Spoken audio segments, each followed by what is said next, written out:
Assalamualaikum warahmatullahi wabarakatuh. Okey, bertemu lagi kita pada hari ini untuk meneruskan PDPR secara online. Okey, hari ini cikgu akan kongsikan dengan semua murid-murid tajuk kita iaitu sambungan daripada tajuk masa minggu sebelum cuti adalah tajuk tempoh masa. Okey, tapi pada hari ini cikgu akan ceritakan cikgu akan ajar tentang menganggar masa. Okey, cuba kita lihat pada buku teks tajuk menganggar masa ni. Kalau diberi dekat sini contohnya, okey. Jarak perjalanan, okey. 100 km mengambil masa 1 jam. Mengambil masa 1 jam. Berapakah anggaran masa untuk sampai ke Melaka? Okey, dekat sini.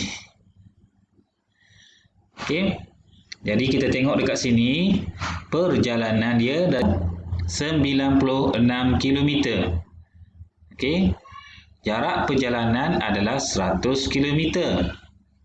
Tetapi Melaka 96 km. Okey, jadi 96 km bersifar hingga 100 km. Okey, faham dekat situ? Okey, jadi anggaran masa untuk sampai ke Melaka lebih kurang 1 jam. Okey, sebab dekat sini dia kata jarak perjalanan 100 km mengambil masa 1 jam. Okey, mengambil masa 1 jam.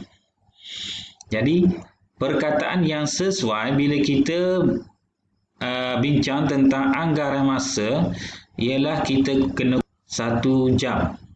Okey, maksudnya sampai sifar hingga 100 km sampai 1 jam. Tapi kita boleh letak perkataan lebih kurang 1 jam. Itu maksud anggaran. Anggaran ni adalah satu benda yang kita buat, keputusan yang kita buat, tetapi bukan jawapan yang tepat.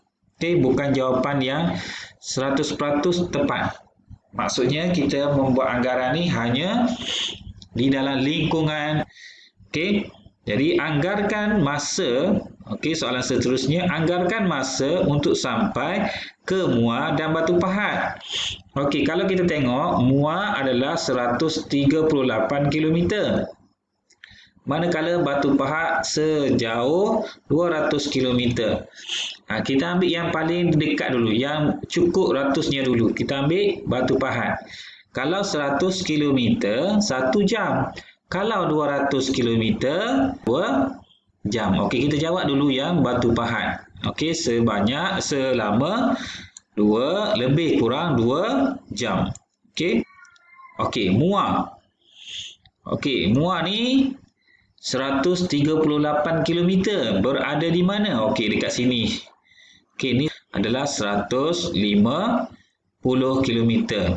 Sini 138 km. Kita buat dekat situ. Okey, di antara 100 dengan 200. Okey. Jadi kita nak buat anggaran ni antara 100 dengan 200, antara 138 nak sampai ke 200, mana yang paling dekat? 100 ke 200? Okey. Jadi, kalau kita tengok dekat sini, 138, dia adalah dekat dengan 100. Tapi dia kurang ke dia lebih? Dia kurang ke dia lebih? Dia dah lebih daripada 100. Okey. Jadi, anggaran itu yang kita kena letakkan. Berapa agak-agak dekat sini kita boleh letak. Okey. Kalau kita kata 1 jam 30 minit. Mungkin tak boleh. Okey. Sebab 1 jam 30 minit mesti dekat. Okey. Jadi dekat sini kita boleh katakan yang perjalanan ke Muar mengambil masa 1 jam lebih kurang. Okey, lebih kurang 1 jam. Okey, kita letak dekat situ. Kalau 1 jam 100 km. Kalau 1 jam 30 minit 150 km. Okey, jadi kita boleh letak 1 jam 10 minit, 1 jam 20 minit, tapi mesti kurang daripada 1 jam 30 minit. Okey. Jadi boleh diterima. Jawapan kamu boleh diterima sama ada 1 jam 10 minit. Okey, lebih kurang. Okey, mesti ada perkataan tu. Lebih kurang 1 jam 10 minit. Ataupun lebih kurang 1 jam 20 minit. Okey, itu jawapannya. Tapi tak boleh melebihi 1 jam 30 minit. Sebab apa? 138 di bawah 150 km. Okey, faham? Okey, seterusnya kita tengok soalan yang kedua, contoh yang kedua. Okey, tengok contoh yang kedua sekejap.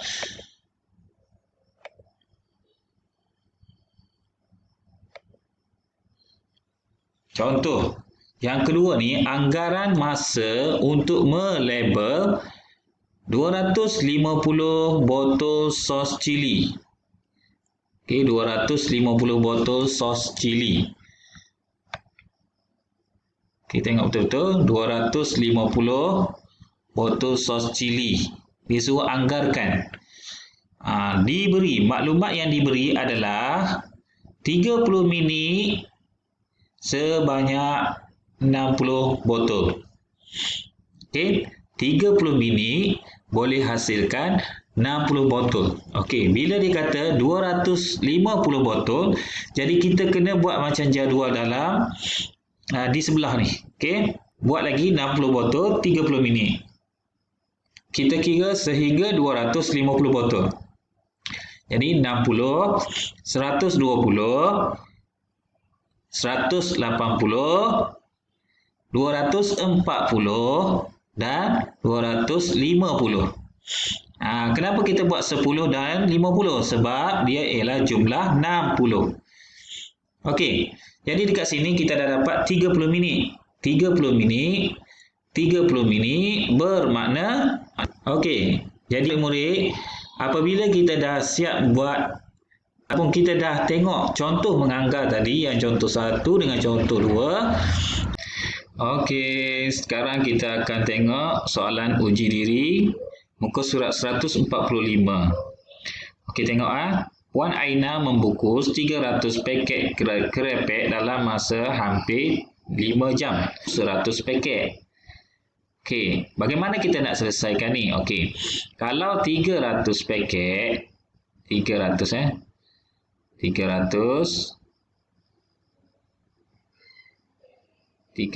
paket. Sorry, dia tak berapa nak jelas ni. Okey, tengok sekali lagi. Okey, banyak. Okey, saya padam semula. Okey dah. Semula. 300 paket. Dekat sini. Okey, 300 paket 5 jam. 5 jam. Okey, saya letak 5 saja. Okey. Kalau kita tambah lagi 300 paket, kita dapat 5 jam juga. 300 paket pun 5 jam juga. Dah berapa? Dah 900. Buat jadual. Buat lagi jadual. 300 5 jam. Okey, lambat sikit 300 5 jam. Okey, dah berapa? 1, 2, 3, 4, 5, 6. Okey, sikit lagi. 6, 300. Okey, sekarang ada berapa semua sekali?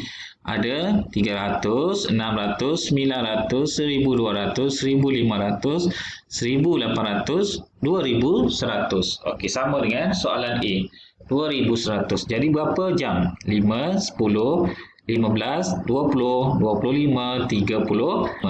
Okey, jadi jawapan dia 35 jam. Okey, yang dia bagi sekarang adalah kurang daripada 300, iaitu separuh, 150 paket sahaja. Jadi kalau separuh maksudnya 5 jam tu kena bahagi 2. 5 bahagi 2 dapat 2 jam. Berapa? 2 jam 30 minit. 2 jam 30 minit. Okey. Jadi itu anggaran kita. Bukan, walaupun kita nampak soalan ni macam dapat jawapan tepat kan. Tapi anggaran kita. Okey, anggaran kita tengok dekat sini. Mesti kita buat apa di depan jawapan. Kita tak boleh letak macam tu teruslah. Okey, kena letak perkataan lebih kurang. Okey. Dekat depan 35 jam ni kita letak. Okey. 35 jam tu kita letak lebih kurang 35 jam. Yang ni lebih kurang 2 jam 30 minit. Okey, soalan 2. Abang membuat 2 origami dalam masa lebih kurang 10 minit. Okey, maksudnya ada 2 origami. 10 minit ni siap 2 origami. Okey. Jadi, ini untuk 2.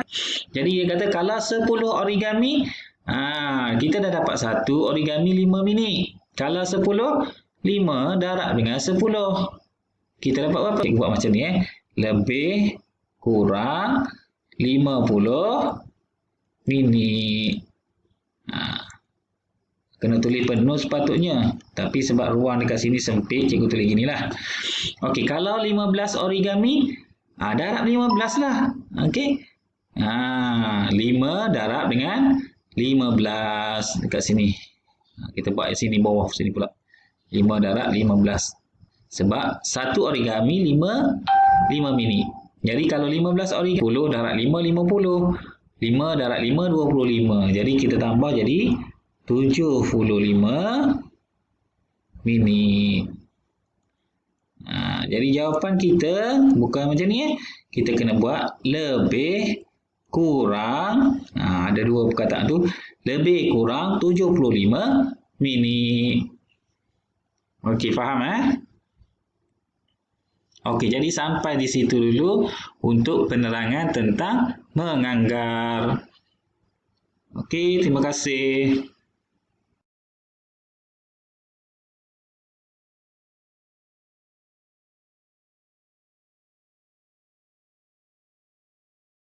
Teruskan dengan tajuk yang baru iaitu perkaitan alaf, abad, dekad dan tahun.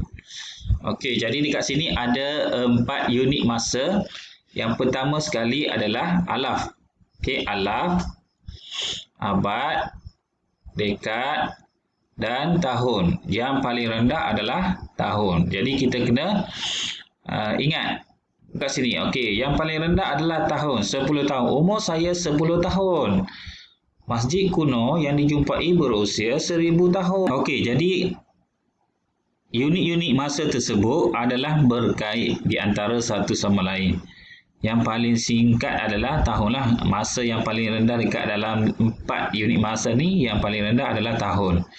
Jadi satu dekad bernilai 10 tahun. Satu abad bernilai 100 tahun. Dan satu alaf bernilai 1000 tahun. Jadi kalau kita tulis kat sini, okey, yang ni 1000.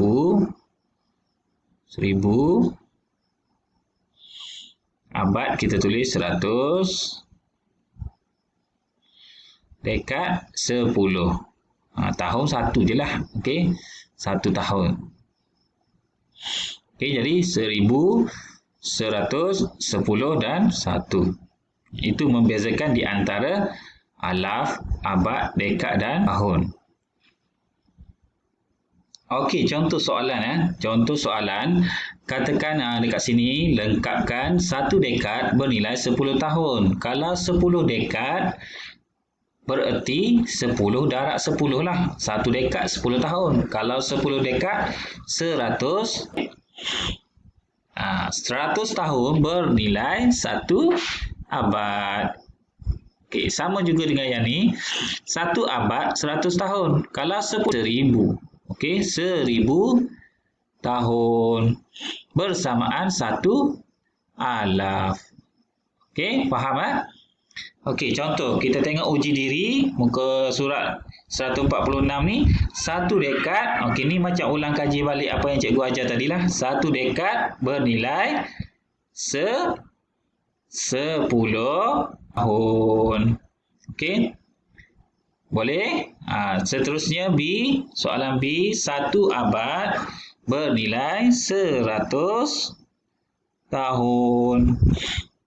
Manakala C, satu alaf bernilai 1000 tahun. Ini sebenarnya kita gunakan cara dia yang paling senang adalah dengan mengingatlah. Okey, untuk perkaitan di antara alaf, abad, dekad dan juga tahun. Sangat simple. Ini adalah pengetahuan yang sangat simple tapi kita kena hafal, kita kena ingat. Okey, sebab kita akan bawa pengetahuan ni untuk ke tahun 5, tahun 6, sekolah tingkatan 1 sehinggalah kita bila kita besar pun kita kena ingat benda ni. Okey, jadi cikgu ajar sekali hari ni kita boleh hafal dan boleh ingat. Okey, nanti cikgu akan sediakan soalan untuk kamu jawab nanti. Okey, buat masa sekarang kita mengingat dulu satu alaf, satu abad, satu dekad bernilai berapa tahun. Okey, semuanya kamu kena hafal. Okey. Okey, sampai di situ dulu untuk tajuk berkaitan antara unit masa. Sekian, terima kasih.